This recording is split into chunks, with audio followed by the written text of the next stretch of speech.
लोकसभा उपचुनाव से हार के बाद अखिलेश यादव के नेतृत्व पर लगातार सवाल उठ रहे हैं। आपको बता दें, एसपी बीएसपी अध्यक्ष ओम प्रकाश राजभर ने एक बार फिर से अखिलेश यादव पर करारा हमला बोला। ओम प्रकाश राजभर ने कहा कि अखिलेश यादव ने अपने नेतृत्व में एक भी चुनाव नहीं जीता।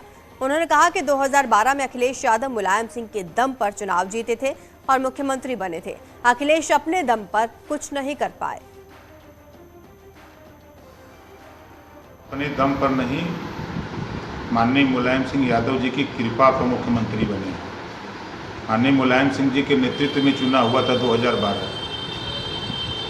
इनके नेतृत्व में जितने चुनाव हुए 14 हारे, 19 हारे, 17 हारे, 22 हारे, बाई इलेक्शन हुआ, यो हारे, एमएलसी हारे। एक को चुनाव बता दें जो जीते हों। मतलब अखिलेश यादव जी अपने दम पे एक भी चुनाव नहीं जीते अभी तक आपके हिसाब से? आप बताइए कहाँ जीते हैं? ये मुख्यमंत्री की बात जो कर रहे हैं, ये माननीय मुलायम सिंह यादव जी के नेतृत्व में चुनाव लड़ा गया है। माननीय मुलायम सिंह यादव जी धरातल के नेता हैं। तो लगता है कि अखिलेश जी को जो विरासत मिली है, जो राजनीति मिली और विरासत में मिली सियासत है, और क्या है। वहीं जनवादी सोशलिस्ट पार्टी के अध्यक्ष संजय चौहान ने अखिलेश यादव को लेकर बयान दिया। उन्होंने अखिलेश के उपचुनाव में प्रचार न करने को हार की बड़ी वजह बताया।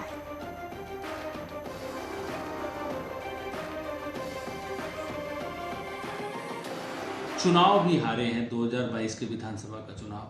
हमारे कार्यकर्ता भी हतोत्साहित हैं।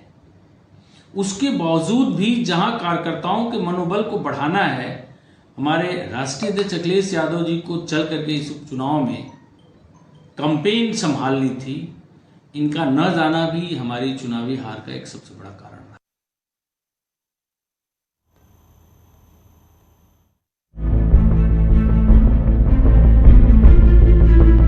तो अब सवाल समाजवादी पार्टी पर है, अखिलेश यादव पर है, उनके नेतृत्व पर है।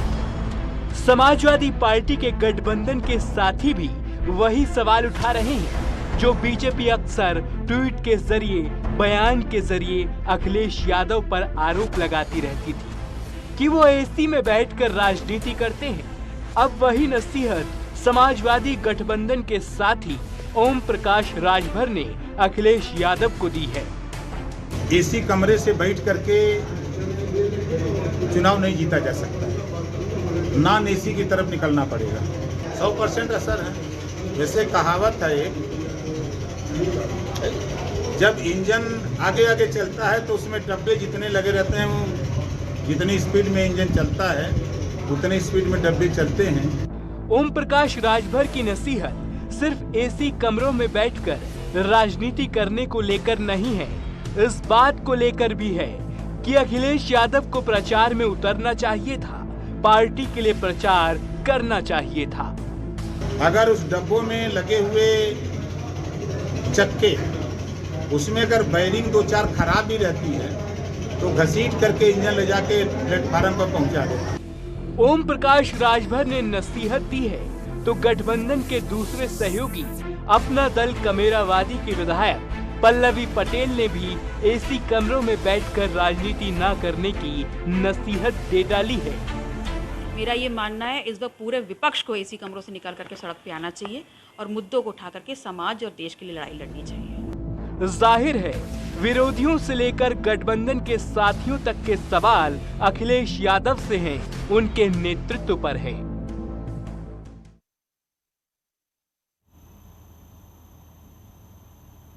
2019 में हारी सीटों पर मंथन। अब बीजेपी ने केंद्रीय मंत्रियों को जिम्मेदारी सौंप दी है। 4 केंद्रीय मंत्रियों को इसकी जिम्मेदारी दी गई है। 14 लोकसभा सीटों की जिम्मेदारी अश्विनी वैष्णव, नरेंद्र सिंह तोमर को मिली है। आपको बता दें, जितेंद्र सिंह, अन्नपूर्णा देवी को भी जिम्मेदारी सौंपी गई है कि सभी सीटों का दौरा किया जाए और ये केंद्रीय मंत्री इन सीटों का दौरा कर समीक्षा करें, जिसके बाद अपनी रिपोर्ट केंद्रीय नेतृत्व को सौंपे।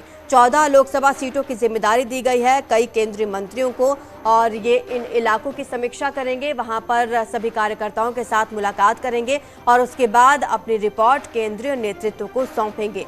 4 केंद्रीय मंत्रियों को इसकी जिम्मेदारी मिली है। 14 लोकसभा सीटों का ये दौरा करेंगे। इनमें अश्विनी वैष्णव, नरेंद्र सिंह तोमर, अन्नपूर्णा देवी और जितेंद्र सिंह शामिल हैं। सरकार के 100 दिन पूरा होने पर योगी सरकार के मंत्री अपने अपने विभागों का रिपोर्ट कार्ड जनता के सामने रखेंगे। मंत्रियों को प्रेस कॉन्फ्रेंस कर अपने अपने विभागों की उपलब्धियां जनता तक पहुंचाने को कहा गया है। इसके लिए आपको बता दें 6 से 15 जुलाई के बीच सभी मंत्री प्रेस कॉन्फ्रेंस करेंगे और मीडिया से बात करेंगे। हर रोज 3 से 4 मंत्री अलग अलग वक्त पर मीडिया से बात करेंगे। खुद मुख्यमंत्री योगी आदित्यनाथ 4 जुलाई को सरकार की 100 दिन की उपलब्धियों पर मीडिया से बातचीत करने वाले हैं। सीएम योगी ने मानसून से पहले प्रदेश में बाढ़ की समीक्षा बैठक की। सिंचाई विभाग के अधिकारियों को निर्देश देते हुए सीएम योगी ने कहा कि बाढ़ से निपटने के हर संभव प्रयास किए जाएं। इसके अलावा सीएम योगी आदित्यनाथ ने निर्देश दिए हैं कि जल जमाव को लेकर सतर्कता बरती जाए। बाढ़ को लेकर संवेदनशील इलाकों की निगरानी हो। सीएम योगी ने हर जिले में कंट्रोल रूम बनाने के आदेश दिए हैं। साथ ही अधिकारियों की जवाबदेही भी तय करने के आदेश दिए गए हैं।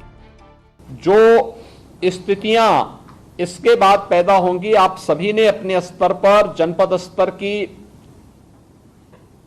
आपदा प्रबंधन योजना को बना करके उसको प्रभावी ढंग से लागू करने की अपनी तैयारी भी कर ली होगी।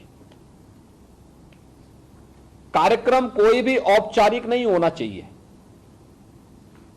हर एक विभाग की कार्ययोजना कन्वर्जन के माध्यम से बेहतर समन्वय और उसको प्रभावी ढंग से लागू करने की आदत हमें डालनी पड़ेगी। उद्धव ठाकरे ने फ्लोर टेस्ट से पहले ही महाराष्ट्र के मुख्यमंत्री पद से इस्तीफा दिया।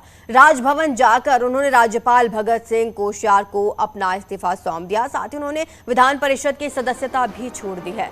सुप्रीम कोर्ट से मिले झटके के बाद महाराष्ट्र के मुख्यमंत्री उद्धव ठाकरे ने फेसबुक लाइव के जरिए जनता को संबोधित किया।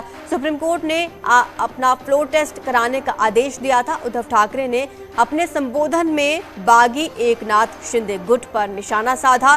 ठाकरे ने आरोप लगाया कि अपनों ने ही हमें धोखा दिया। उद्धव ठाकरे के इस्तीफे के बाद अब बीजेपी सरकार बनाने का दावा पेश कर सकती है।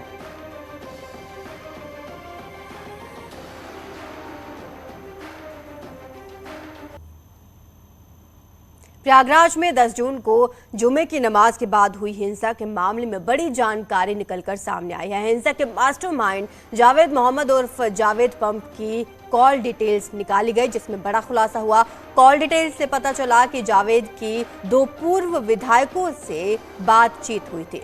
अब पुलिस दोनों पूर्व विधायकों से पूछताछ की तैयारी कर रही है। इनमें शहर में ही रहने वाले एक पूर्व विधायक और कौशाम्बी के एक पूर्व विधायक शामिल हैं। पुलिस ने जावेद मोहम्मद के 2 नंबरों की कॉल डिटेल्स निकलवाई थी, जिसमें दोनों पूर्व विधायकों से उसकी बातचीत के रिकॉर्ड्स मिले हैं। इसके अलावा 2 बड़े कारोबारियों के भी नाम सामने आए हैं। जावेद ने AIMIM समेत कई नेताओं के साथ संपर्क साधा था। SSP के मुताबिक जावेद पंप की जिन लोगों से बात हुई है उन सभी से पूछताछ की जाएगी।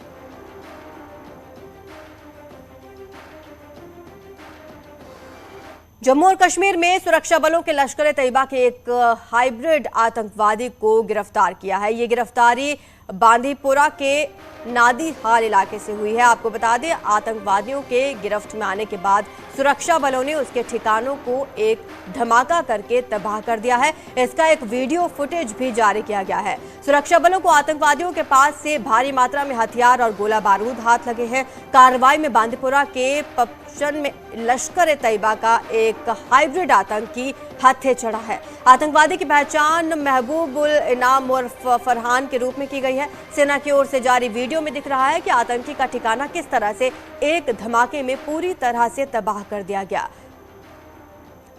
यह कंट्रोल्ड ब्लास्ट एक ड्रोन से किया गया है, जिसमें आतंकियों के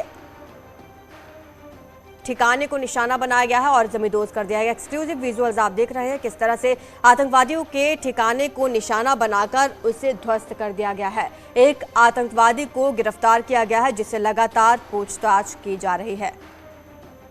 जम्मू कश्मीर के बांदीपुरा में ये कार्रवाई की गई, जहां पर लश्कर के एक आतंकवादी को गिरफ्तार किया गया, उससे पूछताछ की जा रही है। साथ ही ड्रोन से आतंकियों का हाइडआउट उड़ा दिया गया है। सेना ने ये कार्रवाई का एक वीडियो भी जारी किया है, जिसमें साफ तौर पर देखा जा सकता है कि एक धमाका करके उनके इस पूरे ठिकाने को उड़ा दिया गया है।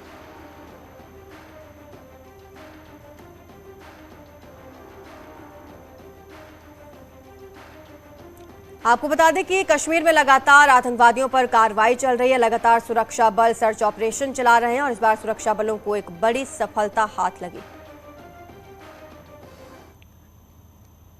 बड़ी खबर चंदौली से है, जहां पर एटीएम लुटेरों और पुलिस के बीच मुठभेड़ हुई है। इसमें एक बदमाश के पैर में गोली लगी है और दूसरा बदमाश मौके से फरार हो गया। मौके से एटीएम लूट में इस्तेमाल होने वाले औजार, एक ट्रक और एक स्कॉर्पियो गाड़ी बरामद की गई है। मुठभेड़ में एक सब इंस्पेक्टर को भी गोली लगी। ये बदमाश ट्रक के अंदर स्कॉर्पियो गाड़ी छुपाकर चलते थे और एटीएम लूटने के बाद फिल्मी स्टाइल में गाड़ी को चलते ट्रक में छिपाकर आसानी से फरार हो जाते थे। घायल बदमाश को इलाज के लिए नजदीक के अस्पताल में भर्ती कराया गया है। वो राजस्थान के अलवर का रहने वाला बताया जा रहा है। पुलिस को सूचना मिली कि एटीएम लुटेरे का गैंग ट्रक लेकर जा रहा था। इसके बाद पुलिस ने चेकिंग शुरू की और जब ट्रक को रुकने का इशारा किया गया तो वो बगैर रुके ही वहां से भागने की कोशिश करने लगा और टीम पर फायरिंग भी कर दी गई। इस दौरान इंस्पेक्टर के हाथ में गोली लगी है। जवाब में पुलिस ने भी गोली चलाई, जिसमें एक बदमाश घायल हुआ है।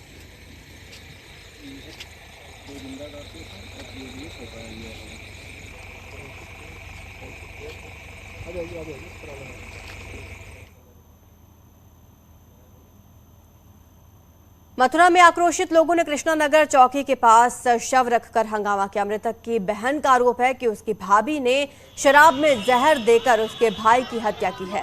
उसका कहना है कि उसकी भाभी 6 दिन पहले गायब हो गई थी। बाद में भाई उसे तलाश कर लाया। इसको लेकर परिवार में काफी कहासुनी हुई, जिसके बाद उसकी भाभी ने उसको सुधारने के लिए कुछ दिनों की मोहलत मांगी थी। विजय की बहन का आरोप है कि उसकी भाभी ने अपने बहनोई के साथ मिलकर शराब में जहर मिलाया, उसके भाई को पिला दिया, जिससे उसकी मौत हो गई। अब आपको बता दें कि इस सूचना पर पुलिस पहुंची है, लगातार परिजनों से पूछताछ कर रही है।